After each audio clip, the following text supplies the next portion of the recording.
नमस्कार, रसस्वादमध्ये आपलं स्वागत आहे। आज आपण बघणार आहोत पिकलेल्या केळ्यांचा हलवा। त्यासाठी लागणारं साहित्य आपण बघूया। ही पिकलेली केळी मी 6 घेतली आहे। अर्धा नारळ किसून घेतलेला आहे।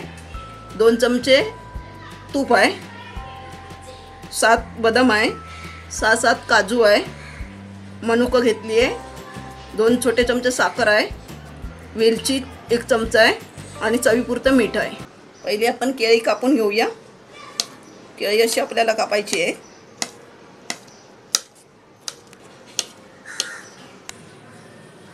केळी आपली कापून झालेली आहे।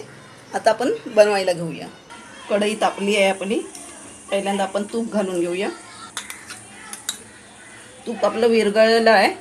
आता आपण ही केळी आतमध्ये घालूया। गॅस मीडियम वरती ठेवलेला आहे। अशी 2 मिनिटं आपण ही अशी फिरून घेऊया। 2 मिनिटं झालेली आपली केळी परतून। आता आपण खोबरं घालून घेऊया।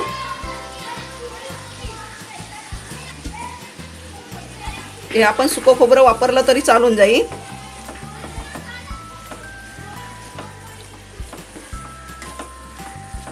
चवीपुरतं आपण मीठ घालूया।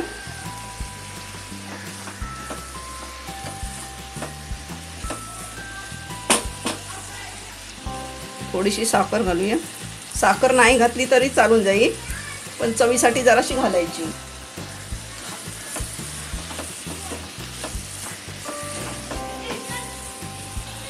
आपण काजू आणि बदाम बारीक केलेली आहे। एकदम बारीक नाही केली आहे।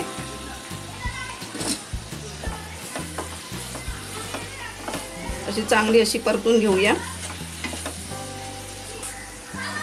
मनुका घालूया।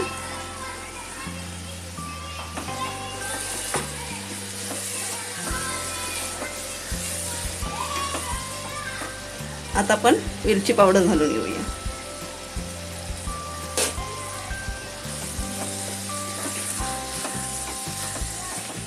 ही केळी पिकलेली घ्यायची चांगली।